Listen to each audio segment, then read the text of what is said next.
Hello, Atheism and Philosophy class. This is my second video on Wicca, and since I've already covered the history, which I apologize for the length, I'm now going to move on to the whole morality aspect, because I realized that despite talking exhaustively about the history, never said a word about what moral values we have, if we have any. And since we do, we'll talk about them now. Essentially, the values in Wicca come from, I'd say, three documents. One being the Wiccan Rede, which is actually summed up at the very end of it with, "In these 8 words fulfill, and ye harm none, do what ye will." So, actually, that is the summation of the whole Wiccan Rede. Just don't do harm to anyone. And honestly, while it's a good read, that is the only moral aspect it actually gives you, and the rest of it is related to magic. So, as far as moral aspect, cause no harm to anyone from Wiccan Rede.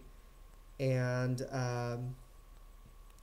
from the Charge of the Goddess, written by Doreen Valentine, we get a rather long, very, very well written poem explaining essentially what is to be viewed as the goddess's will of what witches should do. Now, we have no equivalent to a Bible. This is not a canonical doctrine, but it is something that's generally seen as what you should do in your behavior as a Wiccan. And it essentially outlines, if I can surmise, that you do not harm others, that you worship the goddess in whatever form you choose, that you observe the full moon as a sacred time, and that when you do your Sabbaths and your rites, you should preferably be naked as a symbol of being free from the authority and laws of man, and only being confined by the laws of heaven, not of man. So it is a symbol of freedom to be naked in a Wiccan rite. So the rumors of us dancing naked in the woods are actually quite true, in all honesty. But of course you can choose to abstain from the whole nudity part unless you're doing a singular ritual, which is, of course, just you. And I feel like a lot of witches are more comfortable with that. I know that if I go skyclad, which is how Wiccans say do something naked, I am by myself and not with other people. Also laid out is that you shall make no animal sacrifices to the goddess, because while other pagan cultures have traditionally done animal sacrifices, as of course have the monotheist, but much like how Christ said there will be no more animal sacrifices, this Charge of the Goddess that Doreen Valentine wrote kind of laid out no more animal sacrifices. And the reason being is that the goddess is the goddess of all things living, and therefore there is no reason to kill something to worship a deity of life, which makes perfect sense. And that's about it for the rules laid down in that. The rest of it is just pretty much very nice poetry and some more tidbits for if you wish to practice. You'll notice I'm not giving full descriptions of these two because they touch very lightly on morality, and that's not their main purpose. Their main purpose is more practical, ritual, and concept of the deity. Now, what actually is directly how you should behave as a Wiccan, which once again, there is no canon, there is no 10 Commandments of Wicca. but the American Council of Witches in 1974 did publish the 13 principal beliefs of Wicca. And that is what I'm going to go through as the main part of this video. I'm just going to read I apologize, not commandment, principle 1, read the principle, and then I'm going to give the opinion or use of it. Fairly simple. All right. Number 1. We practice rites to attune ourselves with the rhythm of life that are marked by the phases of the moon and seasonal quarters and cross quarters. Very true. It essentially states that what we do is we observe our Sabbaths, our holy days, by the phases of the moon, by the seasonal quarters and cross quarters, meaning we have 8, and they are the solstices and the equinoxes, and that's a total of 4. That is where it's the longest day of the year, the shortest day of the year, and equinox, equal night, when day and night are the same time. So those are the first 4, and the second 4 are in between those, which is, why they're in between. But those are the 8 days. Those are sacred days. They're marked by the phases of the moon, and that is why that is number 1, because that is the observation of our holy days. Principle number 2, we realize that our intelligence gives us a special responsibility towards our environment. We strive to live in harmony with nature to achieve balance and fulfillment in our lives. Again, going back to what I mentioned in my other video, my side comment about Wiccans being very Green Party, that was a joke, but it's also fairly true because a good part of our religion involves a nature-based worship or a nature-based practice. We do try to incorporate nature in a lot of our lives. Some of us do it better than others, but living in a balance with nature and with the modern world is kind of a perpetual struggle of Wicca, at least in my opinion, but that was number 2.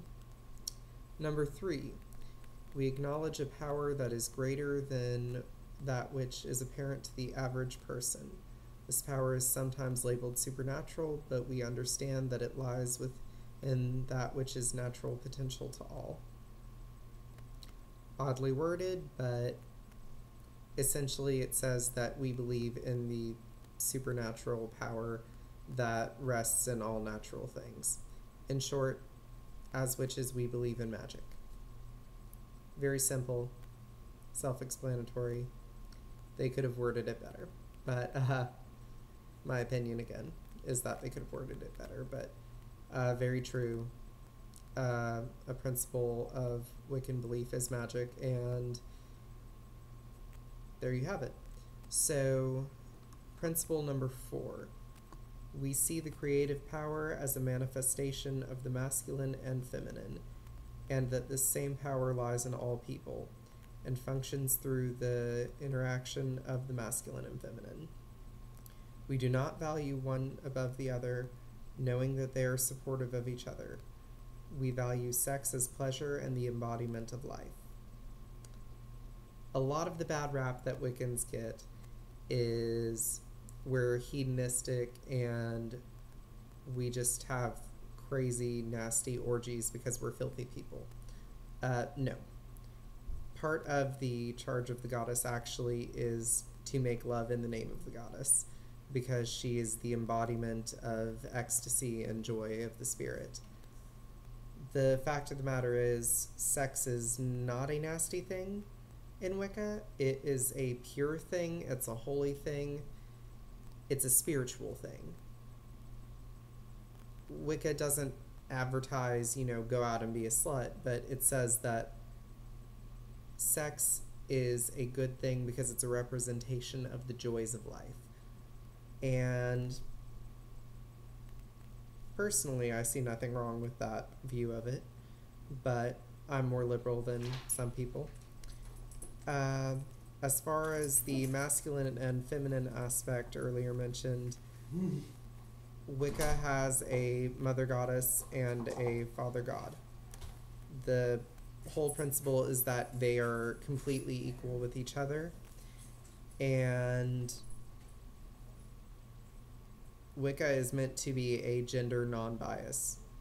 It is meant for women to be equal to men to be equal to women, and whatever gender you consider yourself, you're equal with any other gender. One is never supposed to be placed greater than the other, and I feel like that's something that gets lost in our religion a lot because we are heavily female dominated.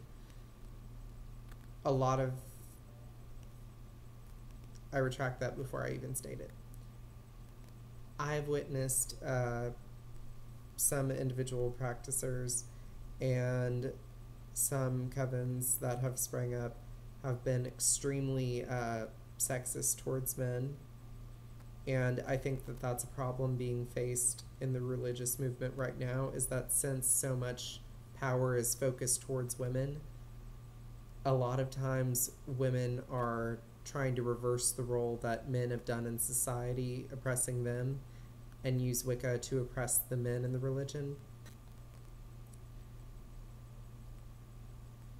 I'm not going to make a value judgment on that, except for the fact that that's not how the religion was set up, and that's not what these principles say. That's just what some misguided people do. It's sad that sexism exists even in Wicca, but the fact is the religion is founded on total gender equality. Among gods, among mortals. It's gender equal, period. Alrighty. And 5. We recognize both the outer worlds and the inner psychological world, and realize that the interaction of these two is the basis of magical experiences. We neglect neither of these, seeing both as necessary for our fulfillment. In essence, it's just a reminder to Wiccans to keep one foot in the physical world and one foot in the spiritual. It's easy to get swept up with your spirituality in any religion, and you've all seen the evangelical preacher who doesn't look like he's even in touch with reality. Well, this is a warning to Wiccans not to be that. The reference to it's the basis of magical experience is that you need the interaction between psychological, magical, physical, emotional. You need all of that. A magical experience involves all of you as a human being. And that includes the physical world, your mind, your emotions, and of course, magical power. So, moving on from that, we have number 6. We do not recognize any authoritarian hierarchy, but honor those who teach, respect those that share knowledge and wisdom, and acknowledge those who have the courage to lead. As a whole, Wicca itself does not have an authoritarian hierarchy. That's very true, but covens do. A coven, which is a group of witches that should never exceed 13 and requires a minimum of 3. These are groups of witches who practice together, who share their spiritual experience together, and who bind their lives together.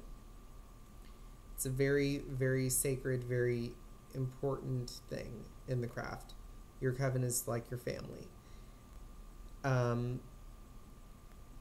If a coven has a priest, then the priest is more respected than a member. They are not a greater person, because the idea of a coven is that everyone is equal. But there is a ranking system. Priest and priestess high priest, high priestess. These exist as a marker of the knowledge that that person has accrued and the power that that person has accrued, but it does not make them a better witch. They do not have authority over the others, but they lead rituals and they teach those who do not know as much as them. That is the delineation. So no, there is no authoritarian hierarchy. We don't have like Pope and Cardinal and Archbishop and Bishop and Priest. It's not like that, but we do make a distinction between someone who is just a practitioner and someone who has actually achieved a role of priest or high priest or priestess or what have you. So with the understanding that within a coven there is a hierarchy, that hierarchy does not extend religion-wide. It extends only in the coven, only in the group. So it is different for every coven. And moving on to number 7. We see religion, wisdom, and magic as being united, not only in the way we view the world, but also in the way we live it. This philosophy of life is identified as witchcraft or the Wiccan way. In Wicca, all knowledge of magic comes from your personal experience, your past life experience, and the gods. So, separating religion and magic is not really going to happen in Wicca.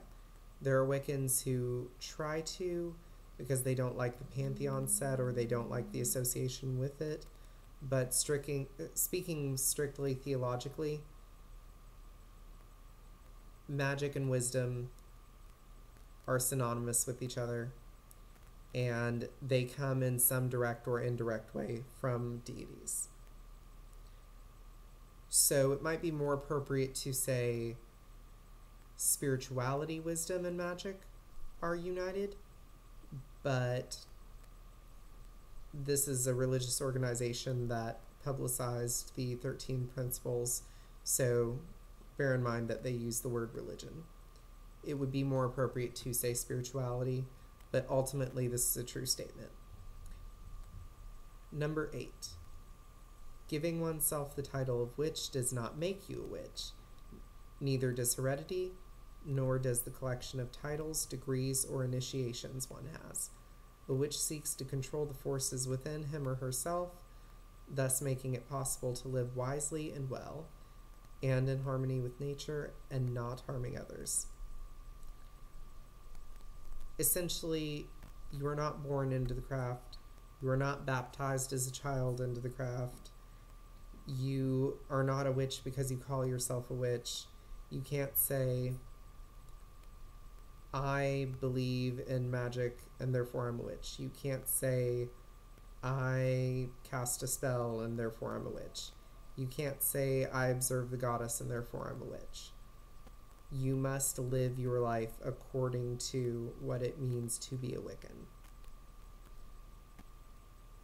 It is the actual carry out that defines you in this religion, not how you wish to call yourself. You can call yourself anything you want. But while that works on the census and while that may fly in other religions, in Wicca, your actions determine everything. So, in short, my grandparents believe I'm Catholic because I'm baptized Catholic. In their minds, because I was christened as a baby, I am Catholic forever. When my parents raised me Protestant, I was Catholic. When I transferred to Wicca, I was Catholic. To them, I'll always be Catholic because I was baptized Catholic. That is not the case in Wicca. In Wicca, it is what you do that identifies you as a witch, not what you say, nor how you're born, nor what anyone says about you. Comforting, really. You can't be excommunicated. But yes. Number 9. We believe in the affirmation and fulfillment of life as a continuation of evolution. I combined those words. My apologies. As well as development of consciousness, which gives a deeper meaning to the universe that we know and an understanding of our personal role within it. Essentially, because we are reincarnated, that's our belief in Wicca, is that we're born, we grow old, we die, we are born again, then we grow old and we die again. It's a never-ending spiral dance of life, and you are supposed to grow from every life you have. You are meant to be a better person and a better person and a better person. You are meant to be wiser. You are meant to be stronger. You are meant to be more loving, more intelligent. You are meant to be better in some facet every life. And also that you come back every time. You continue to evolve. You continue to be reborn. It's essentially a reference to reincarnation, and the purpose of reincarnation is for us to grow in a deeper understanding of our lives, of the lives of the people around us, of the earth, of the universe, of the way things are. Similar to Buddhism's reincarnation until enlightenment, we don't really have an overall sense of enlightenment. We have an overall sense of we love life. So that's where we go with it. We live and we live and we live. All right, number 10. Our only animosity towards Christianity or any other religion or philosophy of life is to the extent that they claim to be the only way, and have thus sought to deny the freedom of choice by suppressing other ways of religious practice and systems of belief. Speaking on a personal note, you guys know that the second anyone tells you what to believe, you get pissed off right away. Doesn't matter what they were telling you to believe. Doesn't matter if you already believed it. They announce that this is how you will think from now on. You get pissed off. That's exactly how we feel. Much like how for a good time the religious war in this country was against atheism, and now how the religious war in this country is against Islam. The religious war globally used to be against Wicca, and still to some degree is. Personally, the only animosity I've ever had towards any religion is I either don't think that it's right, or they've told me I'm going to hell, or whatever their construct of hell is. And all this says is we don't want to be told that your way is the right way because we don't believe your way is the right way.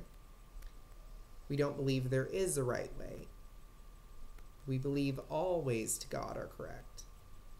Now, that being said, we clearly think that this is the best way. We don't think any other way is wrong. We just think that this is the way to go for us. It's a personal thing, and ask any pagan.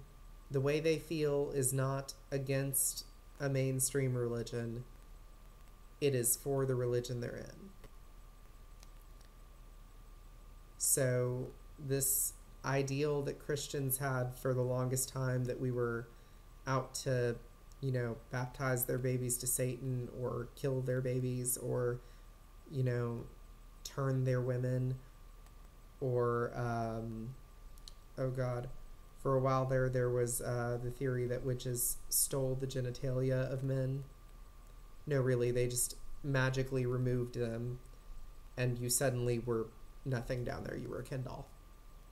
Yeah, these are the kind of concepts that were put out of our religion being a specific attack against Christianity for the longest time, and it's totally false and it's totally fabricated. So, number 11. As witches, we are not threatened by debates on the history and origins of the craft, nor do the legitimacy of the various aspects of traditions that surround Wicca. We are concerned with our present and our future. I do concern myself with the past, but that's because I feel that I need a strong knowledge base before I do most things, especially if I believe it's something that's literally going to last an eternity. Most Wiccans I find have heavily researched where the craft comes from, but to those who haven't, I think you have to know your past to know where you're headed. The past sets up the present and it influences the future in any situation. I don't think that's any different for religion, and so I have always looked to the past to find a good reason to do something, be it my past personal experiences or be it the history of how this religion came to be. Excuse me, or be it the history of how this religion came to be. I will never shy away from a discussion or a debate about how the religion got started. Ultimately, it doesn't matter very much to me because I practice the religion in its current form, and therefore the current form is what I'm mainly concerned with. But the future is also what I'm concerned with because I intend to always be Wiccan. I intend to hopefully marry a Wiccan, and if I am blessed enough to have a child in my life, I would like to raise them Wiccan.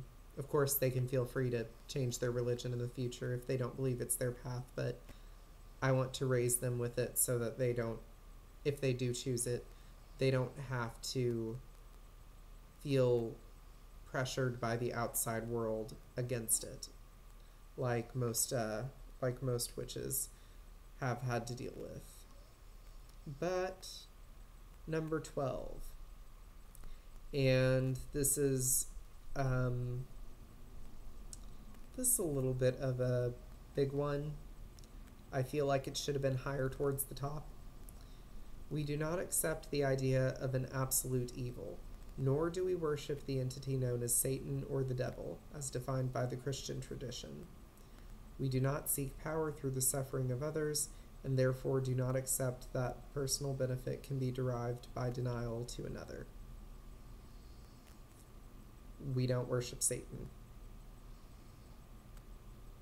That is literally the first thing I hear if someone knows nothing about the craft is, so you worship Satan? Not only is it insulting, Satan is not even a deity. I am so serious. He is an angel. A very strong angel, but not even the strongest. He is a spirit. Wiccans don't worship spirits, we worship gods. Now, if the Christian ideal is that any deity that isn't their god is the devil, then that's their own business. But Wiccans don't worship the devil, Luciferian Satanists do. Satanists are not Wiccans. Satanists, if anything, are Christian. They worship the Christian devil and they hate the Christian God. They don't leave that religion. They are not us. We're not associated. I can't stress enough that throughout the history of the craft, there has been nothing but this constant persecution based on the ideal that we worship the devil, which is false. the devil was manipulated to attack paganism. There is almost no description of the devil in the Bible, and the descriptions that you find are he was wearing a gold robe adorned with all the precious stones and gems of man. That's like as specific as it gets. I don't know why the majority of the society believes that he has horns and cloven feet and red skin and a big hook nose and a pitchfork. But the fact is, that is a complete construct of the Catholic Church to insult other religions and ethnic groups. No devil in Wicca. Never has been. Period. Cannot be any clearer. As for the idea of we don't accept the idea of absolute evil, I would argue that only an individual can say that for themselves. But the theory of yin and yang is pretty strong in Wicca, in that there can never be a thing that's purely good or purely bad. So by the tenets of the religion, that is probably a true statement. But honestly, only an individual can tell you if they really accept or deny the existence of absolute good or absolute evil. I think that when you boil down to something, it can be one or the other, but I think that in almost everything there is at least a speck of something good or a speck of something bad in there, or that it's neutral. But certainly I do not acknowledge nor do I worship the devil. All right. Moving on to the final one, 13. We believe that we should seek within nature that which is a contribution to our health and our well-being. Pretty simple. Essentially, Wiccans have always been healers.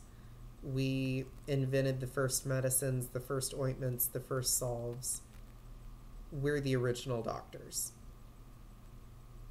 The term witch doctor does kind of also mean doctor.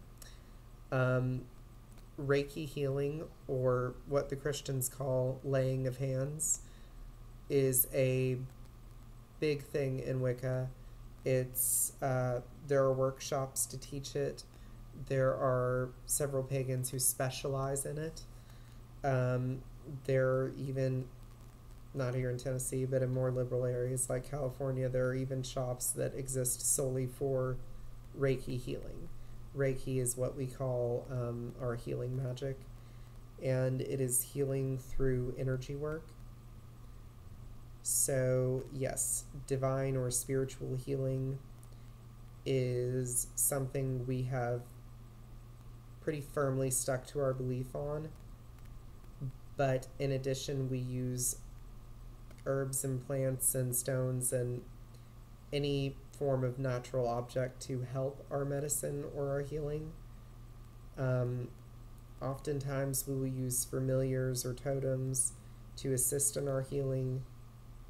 If it is found in nature, it has some meaning to Wicca, and if that meaning associates with healing or associates with a certain body part that happens to be in need of assistance, Wiccans will use that plant, animal, object to attempt to perform a healing on whatever it is. It's essentially a declarative statement that we use the natural world to heal, which is honestly the same thing that a scientist would do. All modern medicine derives in some way from nature. They had to make it somehow. It's the reason why we were always going into the rainforest. We needed new plants and new chemicals to figure out new ways to make medicines.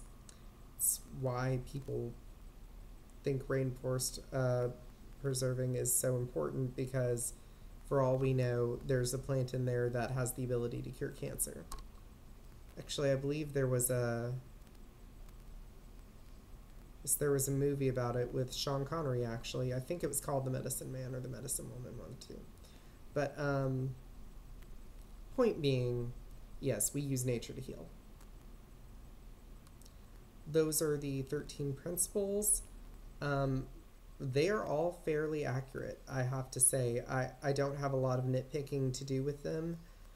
I feel like they should have been better explained for people who don't have a base knowledge of Wicca, but this is really as a moral compass to Wiccans. This is not for every pagan culture, but it is definitely a good guideline for Wicca, and I would say that if you wanted somewhere to look for a moral compass, these 13 principles, the Wiccan Rede, and the Charge of the Goddess are where you want to go to look for what a Wiccan would derive their moral compass from. And that is essentially morality in Wicca. I hope you all enjoyed the video, and now that I have covered history and morality, I will move on to the question that you guys and Dr. Oliver have been asking me to do, which is magic and what the actual description or ideal or use of it is. But that will be my next video. So until then, have a good night.